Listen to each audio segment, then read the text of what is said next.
Good afternoon, YouTube. Back up here on the little creek spot where we've been doing a lot of carp fishing. And I wasn't originally going to come here. I was going to go to another spot and see what it looked like, because the first place I stopped at, like, today's really just a scouting thing, just to see what the water level looks like, see what the water clarity looks like, and all that. But first spot gave me some hope. Water was coming up, it was a lot clearer, so I decided to come up to another spot, which I didn't go to because I came here. Anyway, as you can tell, the water is finally starting to come up a little bit, because there's usually a little island poking out right about there. I don't know what I'm going to do just yet. I don't have any night crawlers with me, but I do have some pack bait and stuff for carp, so I may just fish that up here instead of going down to the mouth of this where we have been, or the bend of this, and may throw around some crappie stuff, some bass stuff. I don't know. Might just do a little bit of everything, so let's get to fishing.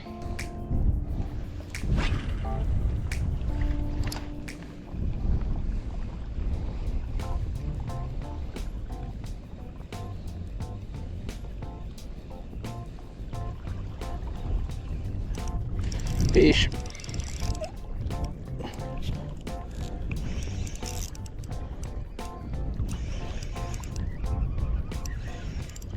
Well, she is.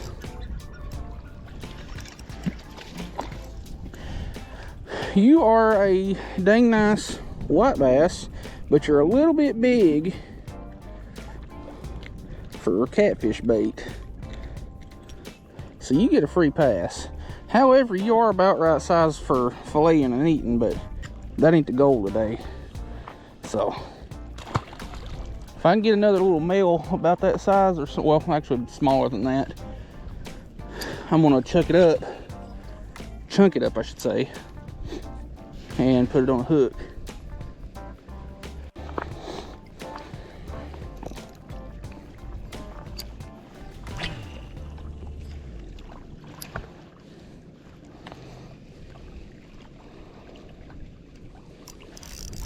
Fish. That was quick. This one ain't nearly as big, so it may end up as bait. But that one hit it several times. I just thought I'd run into a stump or a rock or something. Ah, this one's waking up a little bit. No. Another whitey about the same size, and that's a lot of hooks. So do me a favor and refrain from such crazy frivolities. That's another pretty white bass right there. That's another good size.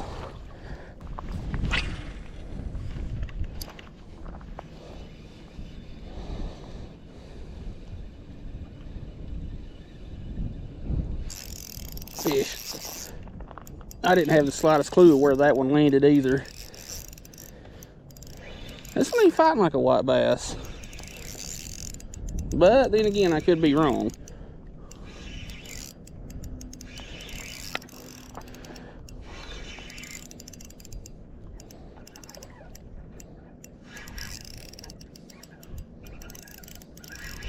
Well, it is definitely fighting. It's another good size white bass. Chill. That's fun. And you know what? The weather's supposed to be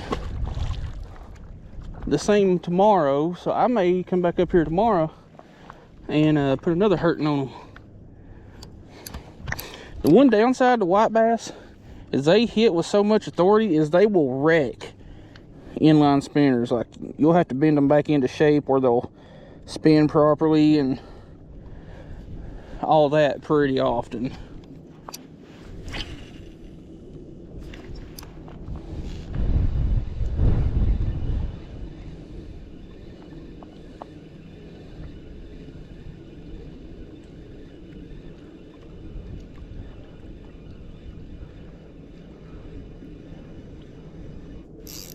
Oh, right here at the freaking bank.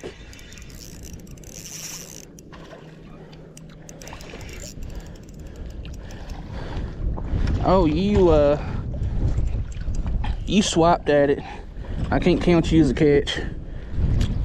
Yeah, you swiped at it and got it in your eye and your jaw. So, can't count you, but you were a fun, out of nowhere fight.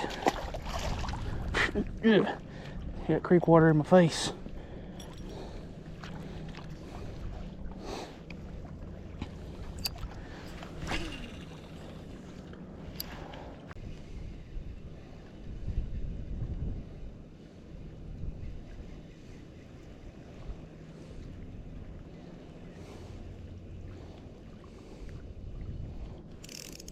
Fish.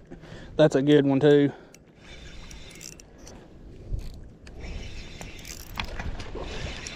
Don't come off.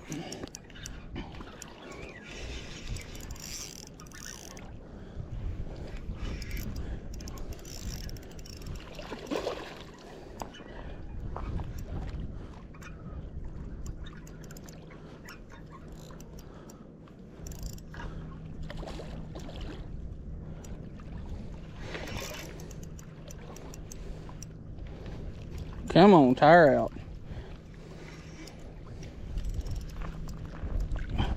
Dude, this thing is a chunk.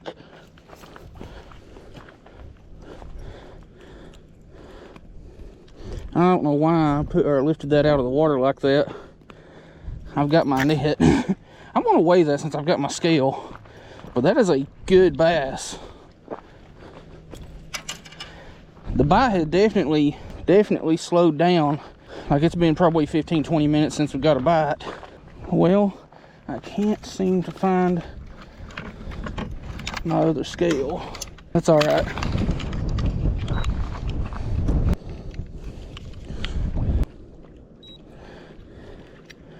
$2.5. Good solid bass. I mean, it looks a little bit smaller than I thought it was. But yeah, the bite had died off pretty good. Like I'd been checking up here, straight out, kind of down that way, along the bank down here.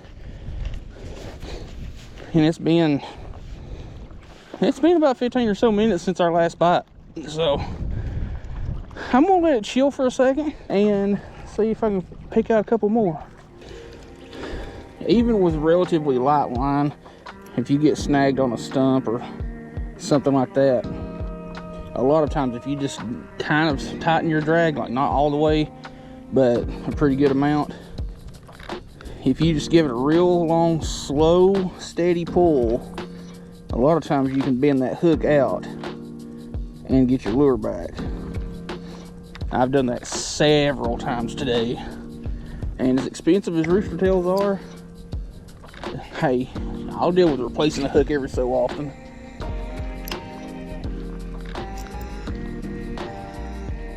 Well, that was unexpected. I didn't have my camera on. I chucked a rooster tail out there in hopes of catching a bass, crappie, whatever. Ooh, almost knocked myself out.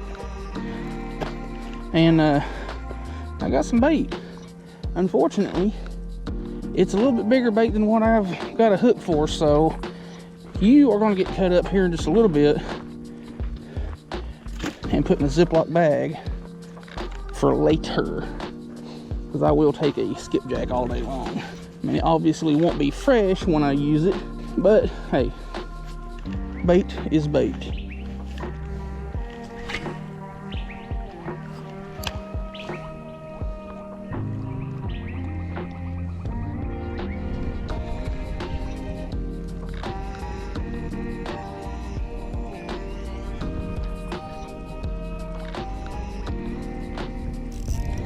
Oh, stay on, stay on, stay on, stay on, stay on. It's been a good minute since we've hooked into something.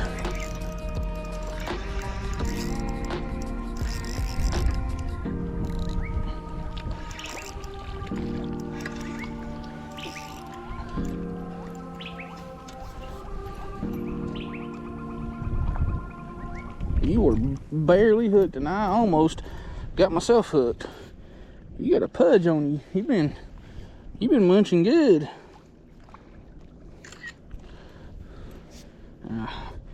Good solid white bass. We've probably, I think that's our 4th white bass. The one largemouth we caught and the skipjack. But we also got the snagged largemouth, which can't count that one. Snagged fish don't count.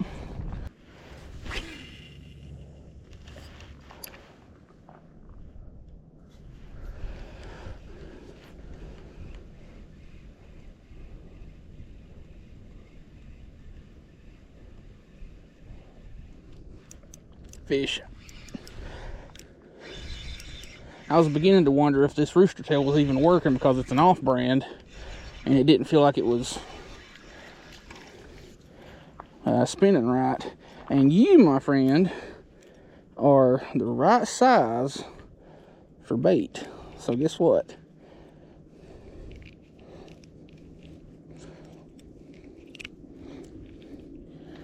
You are going in the bucket with that skipjack. So the next little trip out that I make, I'm gonna have pre-chunked bait, and I ain't gonna have to worry about having any.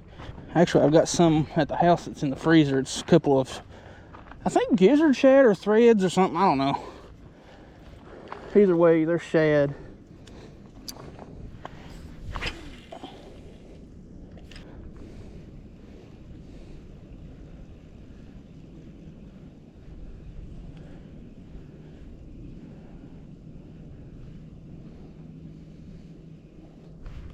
Fish. Oh. This is awesome. This is also the most that I have used this particular rod in a sloppy hot minute.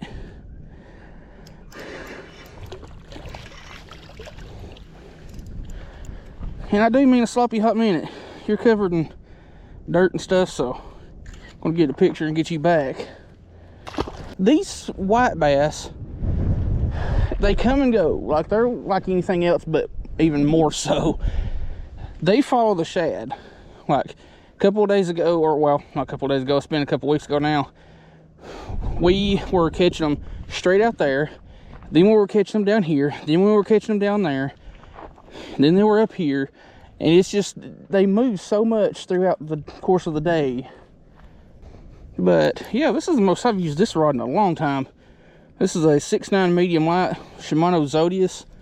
One of their, I guess you could say, mid-priced rods. Lower section of the mid there. And then I had a 3000 Shimano Vanford on it, but it just did not balance well with this rod. And I just happened to be in Fish Tails a couple mornings ago, buying some stuff, and seen this reel laying on the counter.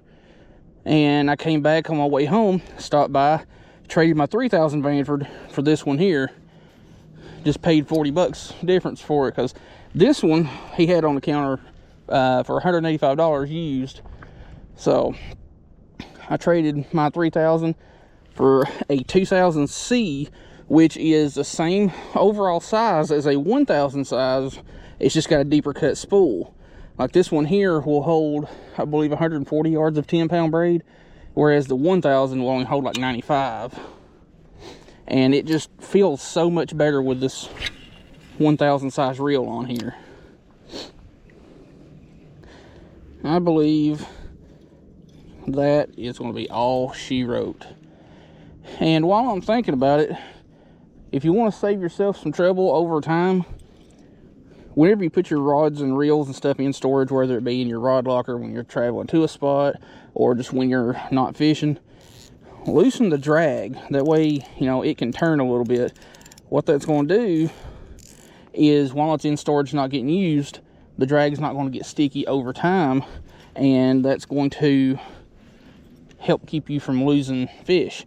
And another thing is, when your rod is in storage, take your main line and just wrap it around the eyes, or well, around the rod a couple of times like that, and you'll be good to go. Less chance of a tangle. Well, we're going to call it quits. The bite's pretty much died off. Like with any other time I've fished later in the afternoon, as soon as the sun gets over the trees or over the horizon, the bite just dies. Anyway, originally had set out to do a little carp fishing video, which apparently YouTube or the audience don't really care for the carp fishing videos because it hasn't been pushing them nearly as much, and it's definitely hurt my views. But anyway, secondary video, we set out and did a rooster tail only challenge video thing. I hate calling them challenges, to be honest with you. It's just fishing. Anyway, if you like the video, like, comment, subscribe. Definitely share the videos. The more eyes that see the video, the better. And if you want to help out the channel, there's a top link in the description. That's my mule fishing affiliate link. Whenever you buy something through it, I get a little bit of kickback. And also the second link below. My battery died mid-sentence. But yeah, the second link in the description is a St. Jude's donation link. If you want to donate to St. Jude's and help the families out with them, you got a link to do so with. Not required, but hey, if you feel like doing it, go right ahead. Anyway, I want to get all my crap together, get home, get this thing put together, hopefully. If you like the video, again, like, share, comment, subscribe. We'll see you in the next video. Well, YouTube, it was bound to happen at some point. You know, you have a lot of gear, you carry stuff around, you set it down somewhere. You know, you're bound to forget something somewhere. Several days ago, I was fishing a little creek, just testing out some Timu swim baits or whatever it was. And apparently, I left my box with my jig heads sitting there somewhere. Now, I know it's not in my vehicle. I've tore my vehicle apart inside and out. Nowhere to be seen. It's not in my house. Nowhere else around here. And normally it wouldn't be that big of a deal, but there was a good chunk of money there. Like, it was a Plano, the box was one of these right here. It's a Plano Edge 3500 thin, identical to this one, same exact box, just full of jig heads. This is my hard bait box for creeks and stuff like that, so I could have easily just put all of my new jig heads in this one, but I would have to have something to put all of these baits in. So instead of ordering another Plano Edge 3500, which I really like these box for just a small kit, you know, you've got all kinds of options to, you know, set up your tackle box however you want. Not only are those a little expensive, actually they're pretty expensive. The 3500 thin is like, I think $25 before shipping from Tackle Warehouse, and about the same price, give or take, from like Bass Pro or whatever. So I went with the Busby Colony 8 box. It's a little bit thicker. Actually, we'll do this route. It's considerably thicker than the Plano Edge 3500. It's a smaller box, you know, lengthwise and all that. But the reason I went with this is it was cheaper. It was still expensive, but it was cheaper. It was like 30 bucks shipping and all from Tackle Warehouse. Now, these I think have a little bit better hinges. They're more user-friendly, and they're much better sealed. They're waterproof, and from what I understand, the Busby Colony 8 boxes are, you know, they float. But let's get this thing open. The Colony 8 comes with two, I think they're 2" by 2", and then 2" by 4", something like that, boxes. And if you can see in there, I don't know if you can, it's basically got little Lego bottoms on there. So these boxes are very customizable. You could take all these out and have nothing but the 2" boxes, or you could have the 4" ones, or whatever. You can very easily customize these boxes. Now that I've got my new jig head box, I went to Walmart the other day and bought up all the jig heads that I typically use. Unfortunately, they didn't have one of the jig heads that I use a lot of, and that's the 1/32 ounce Arky sickle head in chartreuse. They had all the other colors, but I want chartreuse. Anyway, enough yapping about the box and what's going on. I'm going to get this thing rigged up, and we're going to go hit the water sometime this afternoon.